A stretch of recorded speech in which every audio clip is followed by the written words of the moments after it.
Yo and hello there, internet subscribers. That's right, it's that time again. Time for Taylor Not So Swift's opinion. You know that feeling of absolute panic you get when you're dancing around butt naked in your room, just belting out some Adele? Maybe that's just me. Anyway, you suddenly realize your blinds were open and yes, your creepy neighbor Joe is staring at you.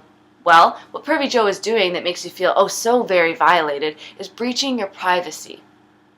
I'm sure by now everyone has heard of the grand-scale digital version of this, so eloquently entitled The Fappening, or Celebgate, where a hacker leaked hundreds of female celebrity nudes.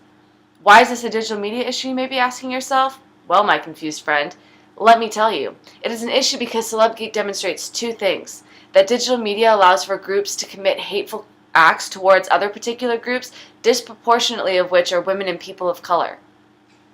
Danielle Citron, in her article, makes this point in the Boston Law Review under the article Cyber Civil Rights, where she also mentions my second point. 2. Digital media is used far too often to destroy privacy. Celebgate is a horrifyingly perfect example of both of these. A large part of this debacle is breaking down of what actually transpired. The hacking clearly breaks the law. It's illegal. It simultaneously calls into question Apple's protective measures on the cloud. The laws surrounding the privacy issue are often unenforced, despite being technically present in some form or another in the US where this occurred.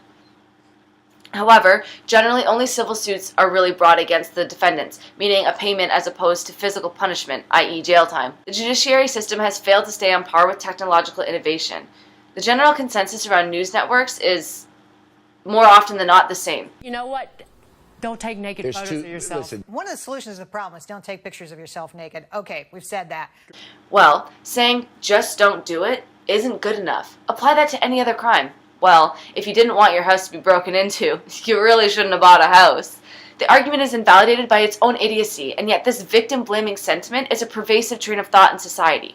Jennifer Lawrence, a victim of this incident, professed her utter disgust over what happened in an interview with Vanity Fair in 2014, mere weeks after it occurred. She vehemently insisted that this is a sex crime, an act of sexual violation, and I'm inclined to agree.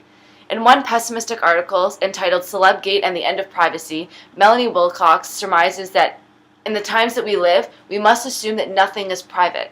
And that's just not good enough. Digital media has become interwoven in society. It's hard to go without it. The inherent problem that Jason Hong outlines in his paper, Research Issues for Privacy in a Ubiquitously Connected World, is that these same technologies also introduce many new privacy risks, often at a rate faster than legal mechanisms and social norms can adapt to. This means that there are virtually no legal ramifications for what this hacker did in regard to specifically posting the photos.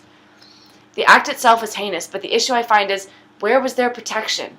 Privacy is something that most people often naively believe will just be in place, since they often believe that they are physically carrying information with them. In actuality, the information is stored on the cloud, as Zhao and Zhao explained in their article Security and Privacy in Cloud Computing. A big vulnerability here is the fact that multiple users, clients, whatever you want to call them, will be sharing the same virtual space. In Celebgate, this resulted in one single hack, resulting in access to numerous accounts, with the hackers swiftly searching through a multitude of accounts in search of intimate photos from namely celebrity females.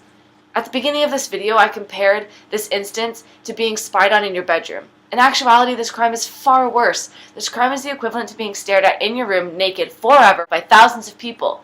Privacy is immensely important, and digital media is making it increasingly harder to maintain. Taylor Not So Swift, over and out.